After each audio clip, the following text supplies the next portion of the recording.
Hai guys, selamat datang kembali di channel Oyen GG. Di video kali ini kita akan melanjutkan cerita Donghua yang berjudul Immortality. Ayo langsung aja kita ke alurnya. Melanjutkan cerita sebelumnya. Sungai Longyuan bergelombang dan tak terbatas jauh mata memandang. Seolah-olah ada naga yang bersembunyi di dasar sungai. Ini adalah sungai penting di wilayah Delhi, membentang ribuan mil dan airnya deras. Provinsi Longyuan dinamai berdasarkan sungai ini.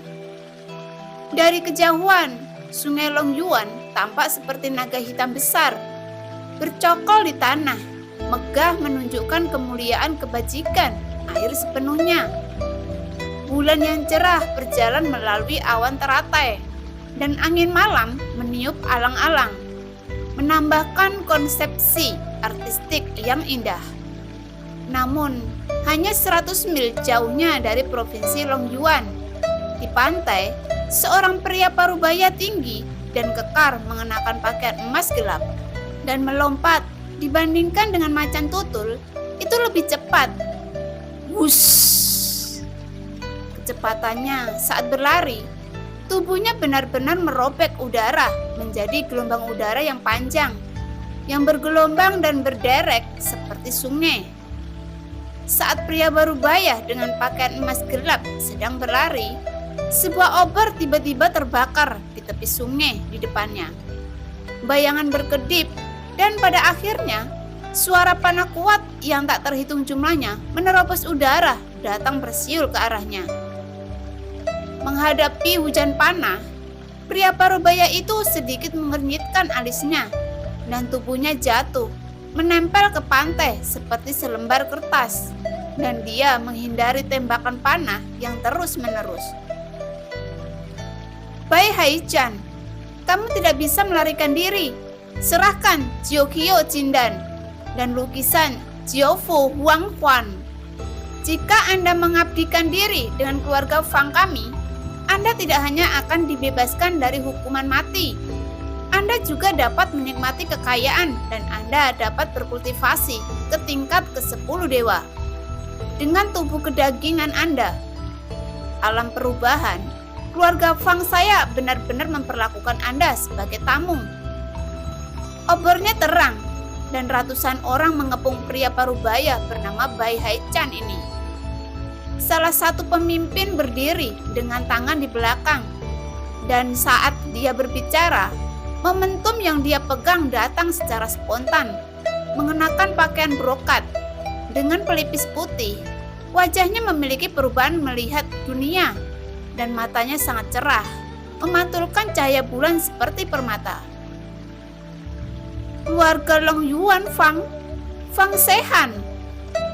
Bai Haichan berdiri diam, memandang pemimpin yang berbicara, lalu berputar dan menemukan bahwa ratusan orang di sekitarnya semuanya penuh kekuatan, dibagi menjadi beberapa gelombang dan lapisan dalam penuh.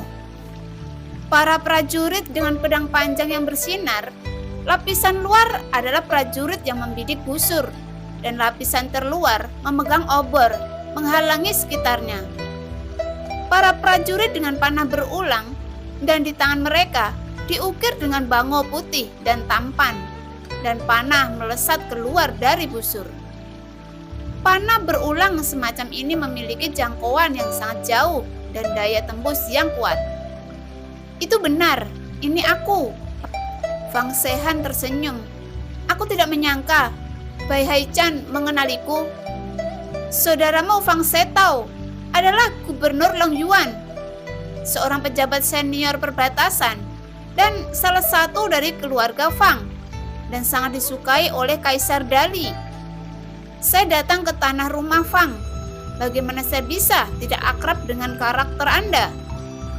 Tapi Anda benar-benar tahu bahwa saya memiliki peta Jiokyo Jindan dan Jiaofu Huanghuan. Sepertinya itu saya mendapat berita dari Yue Huamen. Meskipun Bai Haichan dikepung, tapi dia tidak peduli sedikit pun dan berbicara dengan fasih. Nenek moyang saya dari keluarga Fang adalah murid dari sekte kenaikan.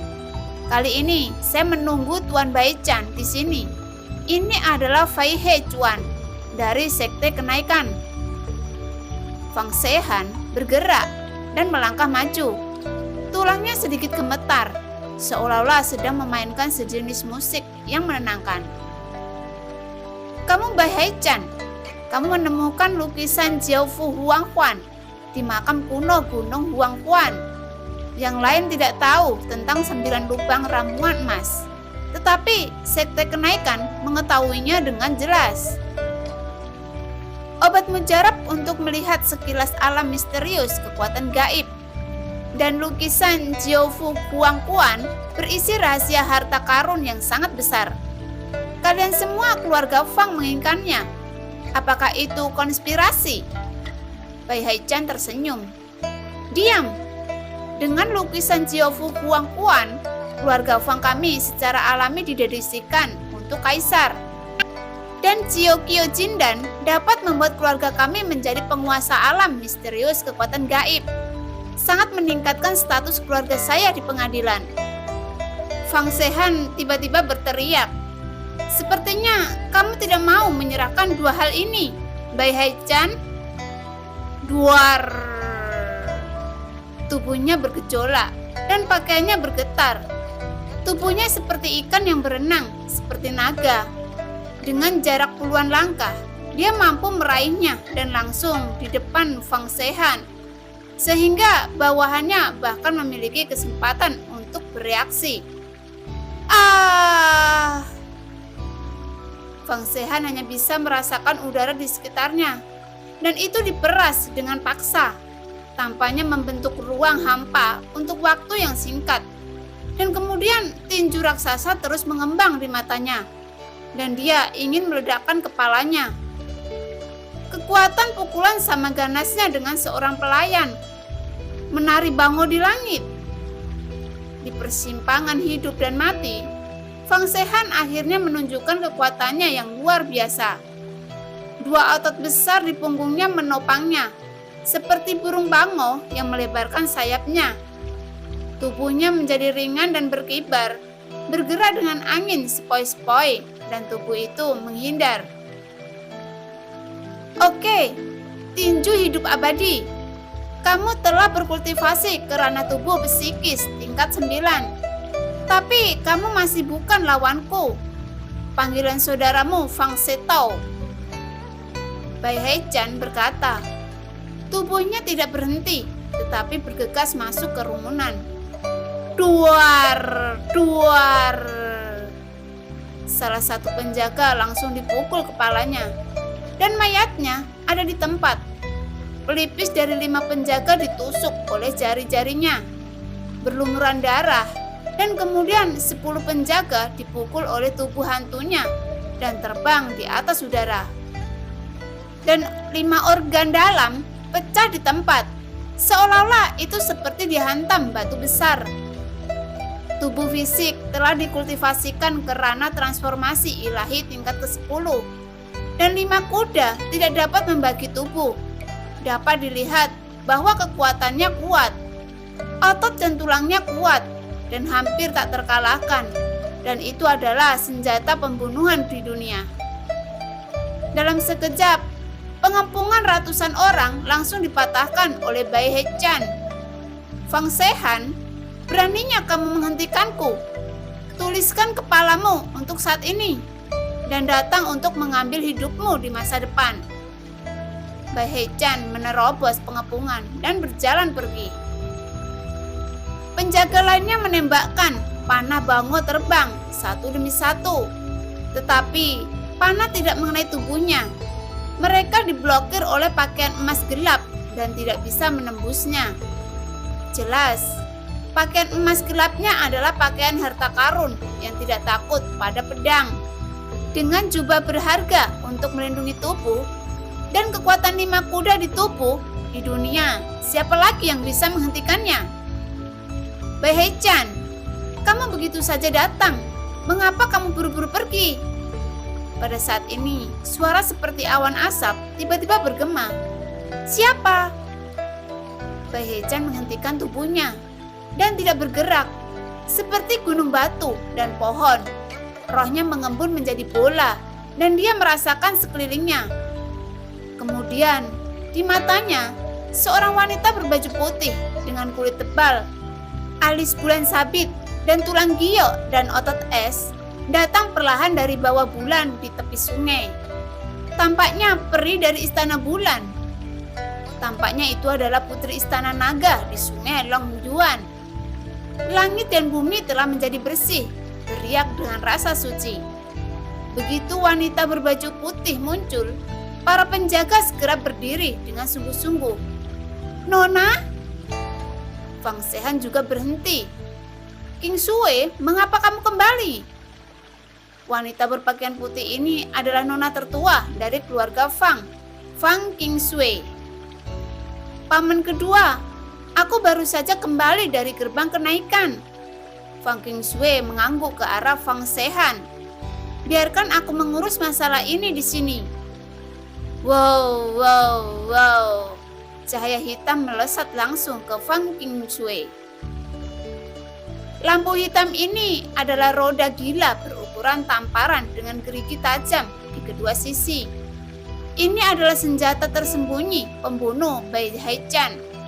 Itu terbuat dari baja terkuat dengan roda gila. Dengan kekuatan 5 kuda, itu bisa dilemparkan keluar. Dalam 300-an langkah, cahaya hitam berkedip, dan setiap orang segera ditembus. Jurus ini adalah jurus jitu Bai Haichan. Dia yakin bahwa bahkan seorang master pembalik dewa dengan level yang sama dengannya tidak dapat lolos dari kematian. Roda busa menghantam Fang King Sui 3 kaki di sekelilingnya dan tiba-tiba berhenti. Itu berhenti tanpa alasan, seolah-olah ada kekuatan tak terlihat di sekitar tubuh Fang King Sui yang membekukan segalanya. Jaringan pegas rambut yang lebat, kristal berkilauan muncul kembali di sekitar Fang King Sui. Semua orang yang hadir merasakan arus yang kuat. Tubuh semua orang mati rasa, kulit mereka berkeringat, dan rambut mereka berdiri tegak. Arus listrik menghantam roda gila yang terbuat dari baja terkuat, dan roda gila benar-benar meleleh seperti lilin dan jatuh ke pantai. Suhu tinggi dari lelehan logam merangsang pasir untuk mengeluarkan asap. Di sekitar tubuh sebenarnya ada jaringan padat besi cair. Kekuatan semacam ini bukan lagi orang asing, tetapi hantu. "Hah? Alam misterius kekuatan gaib? Kamu telah melangkah ke alam kekuatan gaib.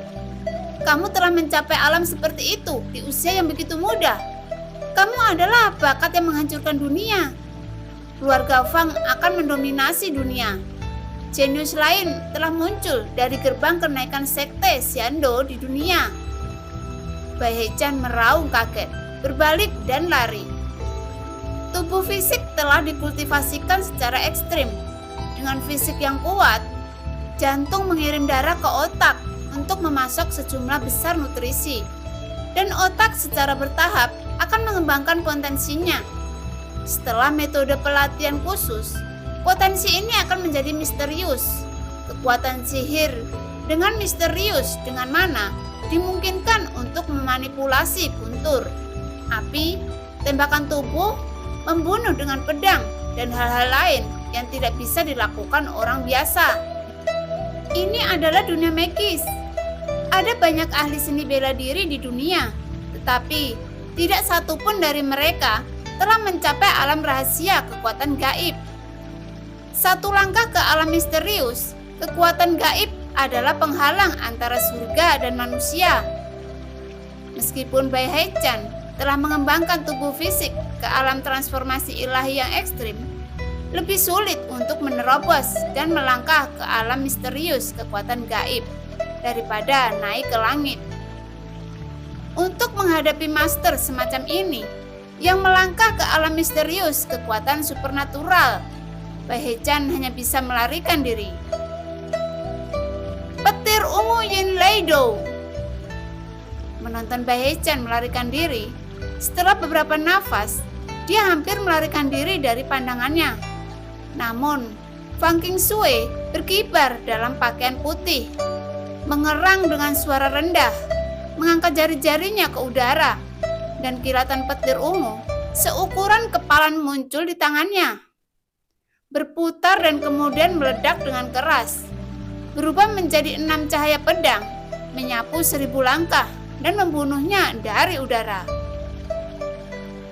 Arus kuat melonjak melewatinya, menyebabkan alang-alang di tepi sungai terbakar. Duar! Tidak ada ruang untuk menghindar. Seluruh tubuh Baechan dipukul. Tiba-tiba ada bau terbakar. Pakaian berharga yang bisa menahan pedang juga terkoyak oleh arus listrik yang kuat. Dia terhuyung-huyung dan berlari, dan jatuh ke sungai Longyuan yang bergulir. Apa gunanya melarikan diri? Fang Qingshui melangkah keluar dalam 1 langkah, dan tubuhnya melayang di udara. Dia datang ke permukaan sungai. Gelombang bergulir mengalir di bawah kakinya, dan ketika dia melihat tempat Baechan jatuh ke dalam air, dia meraihnya dengan 1 tangan. Sebuah lubang hisap kuat terpancar dari telapak tangannya, dan air sungai tersedot ke langit. Membentuk tiang air tebal, tubuh Baechan itu benar-benar tersangkut di tiang air. Lukisan Jiaofu Huangquan. Fang Qingshui memandang tubuh Baechan dan kemudian mengambil jari, lukisan gulungan kuno dan kotak emas dan besi seukuran telapak tangan, dan terinspirasi oleh kekuatan sihirnya. Melihat bahwa 2 harta yang luar biasa ini akan jatuh ke tangan Fang Qingshui, situasinya tiba-tiba berubah. Menyentuh konsumsi mana, lukisan gulungan kuno tiba-tiba bergetar. Dalam lukisan ini, latar belakangnya gelap gulita dan redup, seperti mata air kuning 9 yang terpencil. Di tengah ada naga air yang bersamar-samar, tidak aktif, yang tampaknya sedang tidur tetapi tidak tidur. Tiba-tiba, Jiaolong membuka matanya, menggulung Baechan dan menyelam ke dalam sungai, menghilang dalam sekejap mata.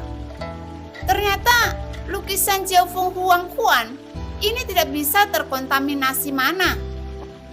Dengan drive mana saya membangkitkan akan sedikit kekuatan. Ini memang harta karun kuno dengan misteri besar. Fang Qingshui berpikir dan melihat ke arah sungai, tetapi tidak ada bayangan sama sekali. Jialong memasuki air dan melakukan perjalanan ribuan mil dalam sekejap. Bagaimana dia bisa mengejar? Qingshui, kamu benar-benar berkultivasi ke alam rahasia kekuatan gaib. Dalam 100 tahun terakhir, keluarga Fang kami akhirnya muncul sebagai pembangkit tenaga listrik dengan kekuatan gaib di alam kekuatan gaib. Fang Shehan sangat bersemangat. Meskipun dia melarikan diri dari Baechan, hatinya masih penuh kebingungan. Paman kedua, kirim seseorang untuk mengaturnya dan mencari di sepanjang jalan di provinsi Longyuan kami. Hulu dan hilir sungai Longyuan harus dicari. Baechan telah terkena petir ungu Yinleido saya, dan vitalitasnya telah terputus. Jadi dia tidak akan bisa hidup lama. Kemudian gambar Jiaofu Huangquan hanya menyerap sedikit mana dariku dan membangkitkan formasi hebat yang terkandung di dalamnya. Jika aku menemukan lukisan ini, aku akan kembali dan mendedikasikannya kepada kepala sekolah sekte kenaikan abadi. Fang Qingshui berkata dengan ringan, aku akan kembali dulu dan melihat ayahku. Saat dia berbicara, wanita mengejutkan yang telah berkultivasi ke alam rahasia kekuatan gaib meluncur di udara seperti bango, menghilang dari mata semua orang. Perintah berlanjut. Pejabat dari semua kabupaten dan prefektur harus menggunakan tenaga mereka untuk mencari seluruh wilayah. Fang Shehan mengeluarkan perintah. Kepala keluarga Fang adalah gubernur provinsi Longyuan, seorang pejabat senior wilayah tersebut, dan memiliki kekuasaan tertinggi untuk mengendalikan urusan militer dan sipil atau provinsi. Hai, hai, hai. Malam berlalu dan hari sudah pagi. Setelah Fang Han menyelesaikan pekerjaannya, dia diam-diam bersembunyi di alang-alang di tepi sungai Longyuan di luar kota. Menurut metode yang dia pelajari secara diam-diam untuk melatih kekuatannya, dia terus melakukan berbagai gerakan untuk melatih kekuatannya sendiri. Setelah dicambuk oleh Fang Qingshui, nona kedua dari keluarga Fang, dan diberi hadiah perak, Fang Han berlatih semakin keras. Beberapa karung pasir diikatkan ke anggota tubuhnya, dan dia berlari, melompat, dan berguling-guling, mencoba melatih anggota badan, pinggang, dan perutnya agar lebih kuat. Adapun tinju panjang umur Song He yang dipraktekkan oleh murid inti keluarga Fang setiap pagi, Fang Han telah jelas mengingat setiap gerakan. Karena ia telah mengerti bahwa ia harus melatih kekuatan anggota tubuhnya, pinggang dan perutnya agar kuat dan memiliki kelenturan yang cukup sebelum ia dapat melatih gerakannya. Jika tidak ada efek dan gerakan apapun tanpa daya adalah rak kosong. Pelestarian kesehatan, latihan kekuatan, gerakan, 3 langkah, Anda harus berlatih langkah demi langkah. Pukulan demi pukulan, keringat memercik kemana-mana, dan di bawah cahaya pagi alang-alang, cahaya kristal terang berkedip. Aps! Tiba-tiba, Fang Han menabrak karung pasir sederhana, dan setelah beberapa ratus pukulan berturut-turut, dia merasakan bintang-bintang emas di depannya. Kepalanya berdengung, dan kekuatan fisiknya habis hingga batasnya. Setelah itu, kakinya lemah, dan dengan bunyi gedebuk, dia ambruk ke alang-alang di pantai. Itu masih tidak akan berhasil. Meskipun saya telah menggunakan 5 tel perak untuk meningkatkan hidup saya akhir-akhir ini, itu tidak dapat dibandingkan dengan murid inti keluarga Fang itu. Mereka memakan sarang burung, tanduk rusa, ginseng, dan ayam hitam setiap hari, dan 5 tel perakku hanya kadang-kadang setelah makan daging beberapa kali dan tidak mungkin melakukan jenis olahraga yang intens setiap hari. Berbaring di pinggir sungai, Fang Han menghela nafas. Ternyata dia diam-diam belajar seni bela diri dan berlatih diam-diam akhir-akhir ini. Meskipun sedikit efektif, itu jauh dari sebanding dengan murid-murid keluarga Fang. Bagaimanapun, dasar perawatan kesehatan sangat berbeda. Dengan cara ini, tidak mungkin baginya untuk melatih tubuh fisiknya ke alam kekuatan ilahi. Sebagai seorang budak, saya tidak bisa menonjol dalam membaca. Tidak ada cara untuk berlatih seni bela diri. Apakah saya seorang budak sepanjang hidup saya seorang budak? Tidak akan pernah ada hari untuk maju. Fang Han bergumam. Wow. Pada saat ini, di alang-alang di tepi sungai ada suara air. Seolah-olah ada ikan besar yang kandas. Ada apa?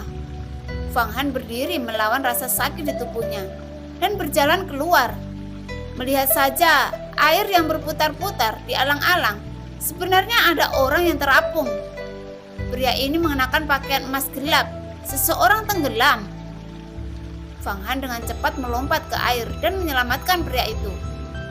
Mayat yang mengambang. Setelah menyelamatkan orang itu, hati Fang Han menegang dengan hebat. Adegan ini depannya memang sedikit menakutkan. Orang ini benar-benar mati. Seluruh tubuhnya bengkak dengan lecet dan ada bekas luka panjang di tubuhnya. Ketika dia berbalik, lukanya benar-benar hangus. Orang ini tersambar petir. Fang Han melihat luka dan memikirkan beberapa orang di pedesaan yang tersambar petir. Mayat ini berpakaian sangat indah, mengenakan pakaian emas gelap. Air menetes di atasnya dan berguling-guling seperti kulit daun teratai. Tidak ternoda sama sekali dan sangat lembut dan halus di tangan. Saya telah melihat banyak hal di dunia, tapi saya belum pernah melihat kain seperti ini. Apa yang harus saya lakukan?